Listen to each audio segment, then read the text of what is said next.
무술년 새해를 맞아 건강을 기원하는 사람들. 모두 건강하고 우리 집사람도 완쾌 되길. 가족들 건강하고 올해 한 해 좋은 일만 있었으면. 그러나 바쁜 일상은 늘 변함이 없고 다짐과 달리 오늘도 피로가 어깨를 짓누른다. 극심한 피로감은 때론 지나칠 수 없는 질병의 사인이기도 하다. 10시간을 자도 피곤하고 항상 피곤하니까 피로하다고 느끼는 순간 간 건강은 위험에 빠진다. 간이라는 게 몸에 이상이 와갖고 병원을 갔을 때는 이미 늦었다고 저는 생각을 해요. 무엇보다 간암은 중년의 암 사망률 1위를 차지하고 있다. 이게 살쪘다 생각하는데 복수인 경우도 종종 있습니다. 간암은 재발하는 경향이 많고, 즉 40대, 50대, 60대에 생긴다는 것 있어서 중년에서의 중요성이 아주 부각된다고 볼 수가 있겠습니다.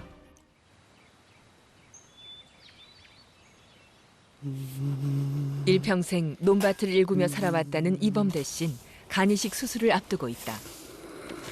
그 역시 복수가 차오를 때까지도 자신의 간이 망가지고 있는지 전혀 눈치채지 못했다. 글쎄 그 뭐 간경화라고 해서 금방 와서 닿질 않아. 피부적으로. 저 이제 조심을 해야겠다는 그런 생각만 들더라고. 그러니까 이제 선생님이 이제 간경화니까 술 잡수면 안 되신다고. 그러니까 그때부터 알았다 그러고 그때부터 이제 안 되신 게 한 7개월 좀 넘었는가 봐요. 술 자체를 많이 먹었지. 많이 먹었으니까 아유 너무 많이 먹었어요. 너무 많이. 뭐 하루 평균 뭐 적게 먹어야 한 5병 평균 뭐. 5병도 넘지. 보통 한 6, 7병. 아니 맨날 저녁에 잡수고 아침 나가면 또 잡수니까 이게 술이 깨어 있을 시간이 없는 거예요. 그냥 저녁에 들어와서 잡수고 아침에 또 아침 한 숟갈 잡수고는 한 9시, 10시 되면 나가셔요. 그럼 뭐 저녁에 보통 7시, 8시 돼야 또 취해서 들어오니. 술을 안 먹고 가만히 이제 생각할 때 이게 몇 년 전에 조금 참았으면은 2단계까지는 알았을 텐데 그런 생각이 몇 번 하더라고. 고된 농사일과 가장으로서의 중압감을 술의 힘을 빌어 버텨왔는데 자식의 간을 내가 받아야 하니까 참 힘들지. 받아들인다는 것도 힘들고 또 뭐 주는 사람도 힘들고 둘 다 힘든 거지 뭐. 더 이상 이식을 미룰 수 없는 상황에서 선뜻 간 기증을 하겠다고 나선 사람은 다름 아닌 그의 외동아들이었다. 호주에서 유학 중이던 원효 씨는 모든 것을 접고 귀국했다. 저한테는 쉬웠어요. 이식해야 된다는 게. 왜냐면 저는 그냥 아버지가 돌아가시면 안 된다는 생각이 되게 컸어요. 그래갖고 되게 저도 아버지 술 때문에 너무 힘들었는데 근데 아버지가 왜 술 드셨냐고 이렇게 생각을 하다 보면 그게 다 이제 가장으로서 이제 또 막 그렇게 있잖아요. 막 사회생활. 저도 이제 나이가 이제 31하고 됐고 그러니까 이제 막 어떤 느낌인지 알잖아요. 아버지가 이제 이렇게 하셨기 때문에 이렇게 술도 좀 드신 거고 사회생활은 속상한 게 있으니까 아버지 마음도 이해는 좀 돼요. 그러니까 아버지한테 하고 싶은 말 그냥 건강해서 이제 행복하자. 다시 건강하고 예쁜 가정을 꾸리기 위해 아버지는 무거운 마음을 안고 이식을 결정했다.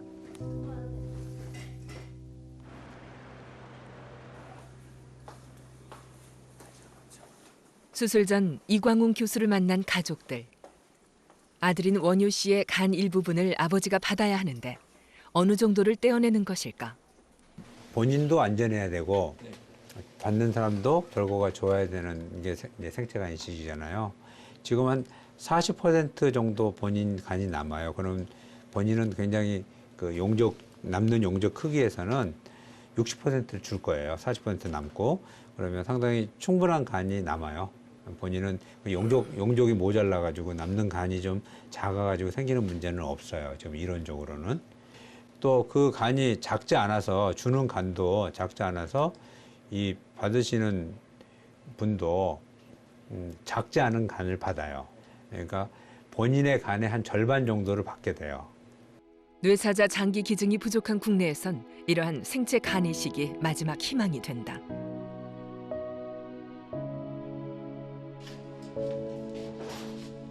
이식 수술을 위해 먼저 아들 원효 씨가 수술실로 들어선다.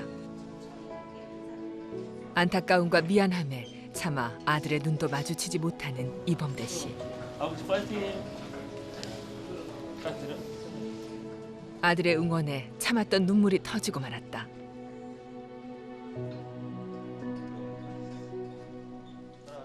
그동안 아들의 간을 받을 수 없다며 이식을 거부했던 그였다. 누구보다 귀하게 여기며 키웠던 자식에게 아비로서 못할 짓을 한 것 같아 지금이라도 수술을 포기하고만 싶다. 안 하면 자기가 안 되는데 어떻게 안 해? 어떻게 안 하냐고. 자기가 못 사는데 그러고.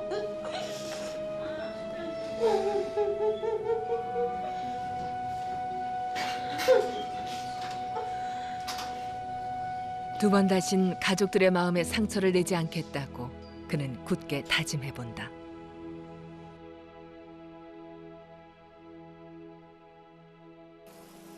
아들 원유 씨의 부분 간 절제술이 시작됐다.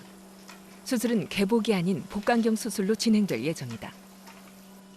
그러니까 개복할 때보다는 수술이 조금 복잡하고 좀 어려운 건 사실이고요. 이제 그런 어려움이 있지만 경험이 많이 쌓였기 때문에 지금은 큰 문제 없이 잘 해결되지 않을 기대합니다.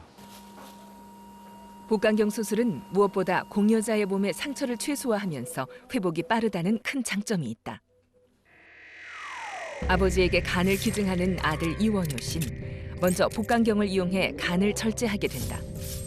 간 동맥과 간 문맥, 그리고 정맥과 담도를 차례로 잘라 간의 60%를 떼어낸다. 잘라낸 간은 배 아래쪽을 절개해 꺼내고 인조 혈관을 연결해 중간 정맥을 만들면 이식 준비가 완료된다.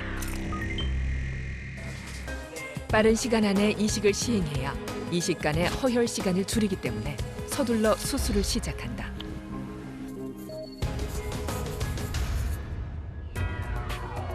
이범대 환자의 이식 수술은 먼저 간 동맥과 간 문맥, 그리고 담도와 간 정맥을 차례로 절제해 손상된 간을 제거한다.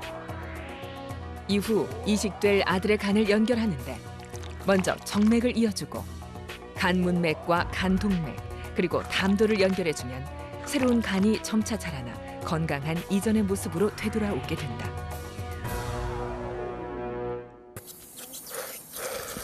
수술을 돕는 간호사의 손길이 분주하다.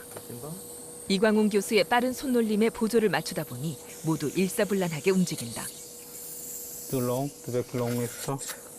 몸에 있는 여러 장기 중에서 유일하게 재생력이 굉장히 뛰어난 게 간입니다. 30%의 간이 남아있다 하더라도 거의 한 달이 되면은 한 80% 크기로 돌아오고요. 한 3개월이면 조금 이제 리모델링을 거쳐서 거의 90%, 100%까지 돌아오고 기능적으로 완벽하게 돌아오는 거는 한 6개월이면 다 완벽하게 돌아옵니다. 왼쪽 팔이 잘렸다 그러면 오른쪽 팔이 2배로 커지는 형태로 되는 겁니다. 그래서 오른쪽 간을 주면 왼쪽 간의 용적이 2배로 커져서 원래 크기 100% 돌아오는데 그게 적어도 3개월 이내에 다 완성이 되는 겁니다.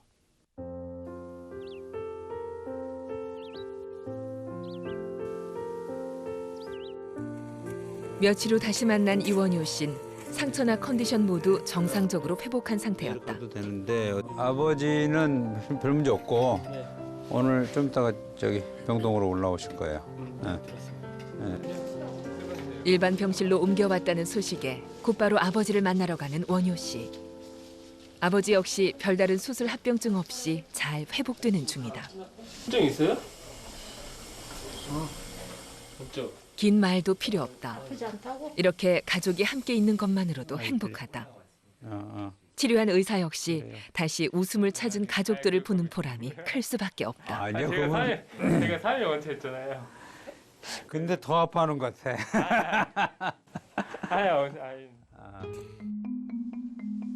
양남아 씨는 지난달 응급실에 실려와 생사의 고비를 겨우 넘겼다. 어디가 아픈 거보다 정신을 잃었거든요. 한 6일인가 7일 날인가 내가 깨어났을 때 또 여기가 어디인지 몰랐어요.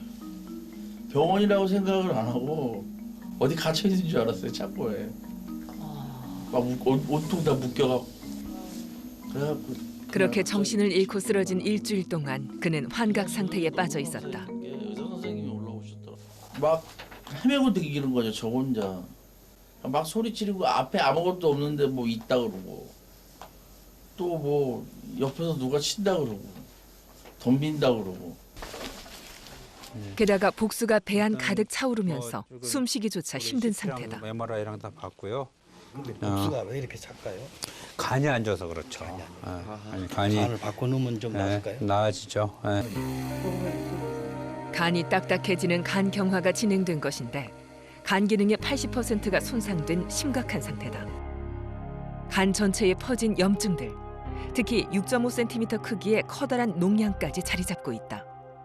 환자분은 뭐 원인 미상이지만 아마 술과 연관성이 있을 가능성이 굉장히 높은 간 경화입니다. 그래서 좀 굉장히 복수가 많이 차고 자주 뽑아야 되고 또 간 기능도 굉장히 안 좋은 상태이라서 간 이식이 절대적으로 필요한 상황이고요. 간은 우리 몸에서 단백질과 영양소를 합성하고 음식물 소화와 독소를 해독하는 역할을 한다. 여러 가지 원인으로 간이 손상받으면 점차 굳어져 기능을 상실하는 간 경화가 발생한다. 특히 여러 가지 합병증이 나타나는데 복강내로 물이 빠지는 복수 현상이 나타나고 간으로 가는 혈관이 막히면서 식도와 위 주변으로 혈액이 우회하면서 혈관이 부풀어 올라 터지는 식도 위정맥류가 발생한다. 또 장에서 발생하는 암모니아와 같은 독소가 해독되지 않고 뇌까지 흘러들어가 간성 혼수가 생길 수 있다. 특히 최근엔 알코올에 의한 간 이식이 급격히 증가하고 있어 주목할 필요가 있다. 술 먹고 나면 굉장히 좀 무기력하고 힘들고 약간 좀 묵직한 그런 통증이 오른쪽 상복부에 있고 이런 분들은 조금 이제 경고하는 사인이 되겠죠. 간이 완전히 망가질 때까지도 별다른 증상을 느끼지 못했다는 양남아 씨는 당장 이식하지 않는다면 목숨을 잃을 수도 있다. 그는 언제 나타날지 알 수 없는 뇌사자 간 이식을 기다리는 중이다. 특히 중년 남성들의 간 질환은 자신도 모르는 사이 찾아온다. 요즘은 술을 드세요? 요즘 뭐한 서너 달 정도에 한 번씩은 먹을지. 이제 간에 문제가 있으면은 장에서 올라오는 독소를 해독을 못하게 됩니다. 근데 간 이식이 당장 어려울 때는 장에서 장을 빨리 비우는 게 중요합니다. 김철민 씨는 간성 혼수에 빠져 응급실에 실려온 후에야 자신의 간에 문제가 생긴 걸 깨달았다. 기억이 잘 안 나는데 깨보니까 병원 응급중환자실이더라고요. 집에 있었는데 밤중이었던 것 같아요. 근데 내가 불러도 안 나오니까 우리 애가 문을 열어보니까 제가 혈변을 보고 정신이 없는 상태여서 바로 그냥 119를 불러서. 근데 뭐 병원을 안 가겠다고 제가 그렇게 고집을 부렸었던 것 같아요. 그래서 그런 상태가 되면 사람이 힘이 막 생기나 보죠. 4명이서 저를 잡고 깨보니까 그냥 사지가 완전히 베드에 묶여 있었더라고요. 간이 나빠지면서 또 하나 나타난 특징적 증상은 손떨림이었다. 간경화로 뇌기능에도 손상이 생겼기 때문이다. 네, 손 떨리는 게 꽤 오래됐어요. 그거는 간성저하고 관계없이 간경화 증상이 오면서부터 손이 그렇게 떨리더라고요. 네, 그래서 반찬, 젓가락질도 제대로 못할 정도로 그렇게 심해요. 알코올성 간염은 굉장히 중요한 병입니다. 알코올성 간염이 여러 번 반복하게 되면은 알코올성 간염 자체가 사망할 수 있는 심한 질환이고요. 간 부전을 일으키기 때문에 거기서 살아남았다고 할지라도 여러 번 혹은 장기간에 걸쳐서 알코올성 간염이 오게 되면 결국 알코올성 간경변증으로 진행을 하게 되고 뭐 복수가 찬다든지 황달이 온다든지 복막염이 온다든지 해서 사망을 하거나 혹은 간암으로 진행을 해서 사망하거나 많이 고통을 받을 수 있는 질환이라고 볼 수가 있겠습니다. 가장 왕성하게 사회활동을 하는 중년 남성들에겐 피할 수 없는 술자리. 그러나 잦은 음주 습관이 위험을 부른다. 우리가 술을 마시게 되면 간에 있는 효소가 알코올을 분해하고 이때 대사물들이 중성지방의 형태로 간에 축적되면서 알코올성 지방간이 생긴다.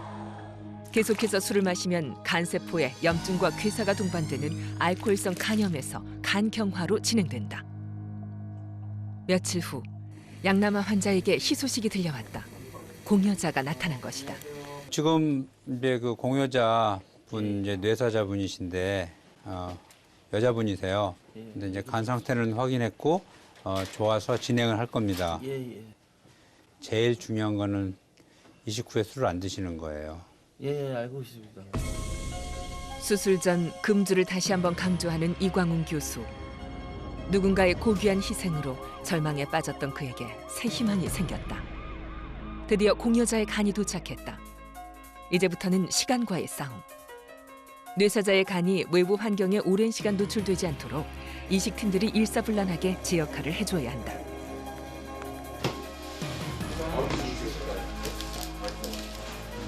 한눈에 보기에도 깨끗하고 건강해 보이는 공여자의 간.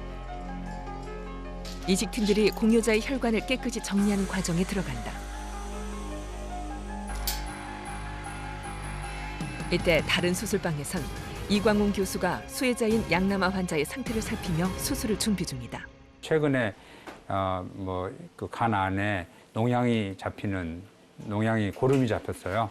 그래서 갑자기 폐혈증이 되고 혈압 저하로 해서 이제 오셨는데 병원에는 그러면서 간 기능이 더 확 나빠져가지고 지금 황달도 거의 10 정도 올라가 있고 그리고 복수도 굉장히 많이 차서 계속 뽑아야 되고 또 복수 안에도 감염이 계속되는 그런 상태였죠. 네, 메시지 주세요.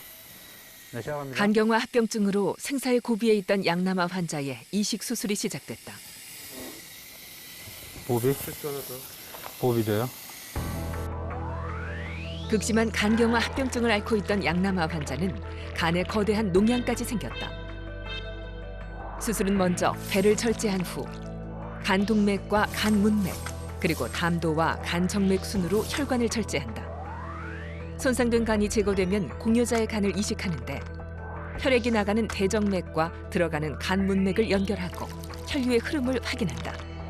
이후 간동맥과 담도를 연결해 수술을 마무리한다. 상당히 독성 물질이 좀 쌓여 있는 경우가 종종 있습니다. 그래서 수술 이제 재관리하기 전에 이 독성 물질이 받으시는 분의 혈류로 들어가게 되면은 혈압을 떨어뜨린다든지 경우에 따라 심장이 멎기도 해요.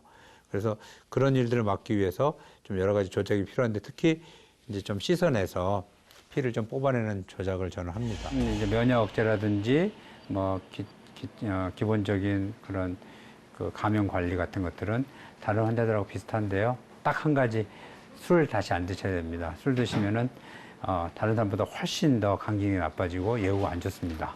그래서 술 드시지 않기를 간곡히 바랍니다.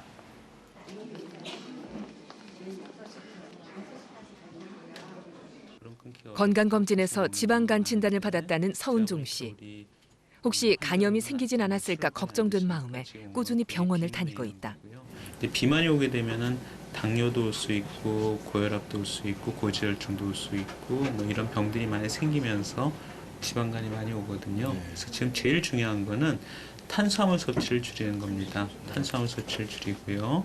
그러니까 지금 한 6kg, 더 좋게는 8kg, 10% 정도 줄이면은 대개는 지방간이 호전되고요. 건축 설계사인 그는 장시간 앉아서 근무하느라 운동 부족에 좋지 않은 식습관이 겹치면서 지방간이 생겼다. 혼자만 또 이렇게 그러려면 도시락 싸갖고 가슴살 싸갖고 혼자서 현미밥 싸서 뭘 먹어야 되는지는 알고 있죠. 네, 그런 거를 못 하는 거죠. 거의 그러면 사회생활이라는 게 같이 팀원들하고 같이 또 밥도 먹어야 되고 뭐 얘기도 들어줄 때도 있고요. 밥 먹으면서 회의 아닌 뭐 식사도 될 수가 있기 때문에 거의 불가능하다고 저는 생각하고 있어요.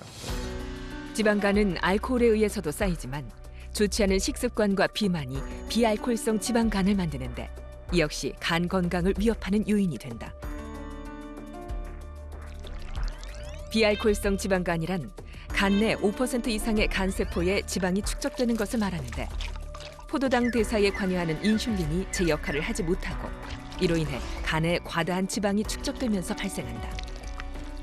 최근 영양 상태가 좋아지고 성인병이 늘어가면서 지방간 환자도 증가하고 있는데 지방간이 심한 염증을 일으켜 지방 간염이 지속되면 간경화 또는 간암까지도 발생하게 된다. 고칼로리 음식과 자극적인 야식. 무엇보다 과도한 음주는 지방간의 가장 큰 원인이 된다. 특히 지방간은 다른 간 질환으로 가는 전초전인 만큼 관리가 필요하다. 회식 문화가 문제인데요. 회식에서 우리가 폭탄주를 많이 마시게 되고 그런 것들이 또 칼로리가 굉장히 높거든요. 또 회식 시간이 길어지면 길어질수록 앞에 음식이 있는데 안 먹는다는 거는 뭐 인간의 본성으로서 굉장히 조절하기 어려운 부분입니다. 그래서 그런 회식 문화도 조금은 개선해야 될 필요가 있지 않나 하고 생각을 합니다. 우리나라 인구의 약 30-40%에서 지방간이 발병하지만 지방간염과 간경화로 진행되는 것을 제대로 진단받기가 쉽지 않다. 그것은 일반적인 피검사와 초음파 검사만으로는 간경화를 진단할 수 없기 때문인데 기존엔 조직 검사를 실시했다면 최근엔 간 섬유화 스캔 검사를 통해 간단히 진단해 볼 수 있다. 검사는 초음파 변환기를 통해 진동을 발생시켜 탄력 파동의 속도로 간 상태를 확인하는 방법이다. 건강한 간일 경우에는 탄력파가 느리게 반응하고 간 섬유화가 진행되면 탄력파의 속도가 빠르게 반응한다. 그냥 단순한 지방간이라도 있으면 일단 이런 순환기계 질환으로 사망할 가능성이 굉장히 높아지고 암 질환 발생이 높아진다는 것을 주의를 해야 되고요. 그중에 일부 심한 지방간인 지방간염인 경우에는 간 자체가 간경화 간암으로 진행할 확률이 심지어는 여러 가지 바이러스성 간염만큼이나 높다라고 생각을 하고 있기 때문에 자기가 그냥 단순한 지방간인지 지방간이 일단 있는지 없는지 그걸 꼭 확인을 해야 되고 지방간이라면 이게 지방간염인지를 꼭 확인을 할 필요가 있다고 생각을 하고 있습니다. 뇌사자 이식 수술을 받았던 양남아 환자 역시 표정이 밝다. 험한 풍랑 뒤 찾아온 오랜만의 평온함이다. 그러나 이 행복을 유지하기 위해 꼭 필요한 것이 있다. 잘 관리하시길 바라고. 그거는 딱 한 가지죠. 술 안 드시는 거예요. 우리 약속하는 의미에서 약속. 네. 환자의 굳은 결심에 이 교수는 응원의 힘을 보탠다. 제 평생에 다시 사는 세상에 참 새로운 생명을 줬다고 너무 감사해요. 왜냐하면 한 사람의 목숨을 바꿔보니까 굉장히 감사하게 조심해서 아껴서 써야죠. 간 이식을 하는 경우는 일반적으로 조기 간암에서 합니다. 조기 간암이라고 하는 경우는 단일 결절일 경우에는 5cm 이하, 또 3개의 결절까지 있을 경우에는 각각이 3cm 이하인 경우에 물론 전이가 없고 큰 혈관 침범이 없을 경우에 간암에 있어서 간 이식을 하면 성적이 상당히 좋습니다. 굉장히 진행된 간암에서 간 이식을 할 경우에는 재발이 될 가능성이 상당히 높아집니다. 그래서 약간은 조기 간암에서 간 이식이 하는 게 일반적으로 통용되고 있습니다. 간암 정복을 위한 치료술은 놀랍게 발전하고 있다. 진료를 보는 김윤준 교수의 얼굴에 웃음이 묻어난다. 놀라운 치료 성적을 보여주고 있는 환자이기 때문이다. 그렇죠. 14cm였는데 지금은 간암 크기가 4.9cm고요. 아주 전반적으로 좋은 경과를 밟고 있어서 다행입니다. 간암 말기 진단을 받았던 이만화 씨는 14cm에 이르던 종양이 혈관을 침범했고 폐로 전이됐지만 방사선 색전술과 표적 치료제를 사용하면서 종양의 크기가 4분의 1로 줄었다. 간을 이식을 하더라도 이식을 하게 되면 우리가 면역 억제를 하게 되고 그렇다면 폐에 전이되어 있는 간암들이 굉장히 빨리 자라게 됩니다. 그래서 우리가 이 환자는 이식이 불가능한 경우죠. 표적 치료제로 간암을 치료를 했고요. 결과는 아주 놀랍게도 훌륭합니다. 소라페닙 자체가 환자의 수명을 상당 기간 연장을 해줄 수가 있고 또 방사선 색전술로서 간 내의 간암을 굉장히 축소시켰기 때문에 전반적으로 환자는 굉장히 좋은 경과를 밟고 있다라고 생각이 됩니다. 처음에 이제 치료를 시작할 때는 걸음도 솔직히 못 걷기가 힘들었어요.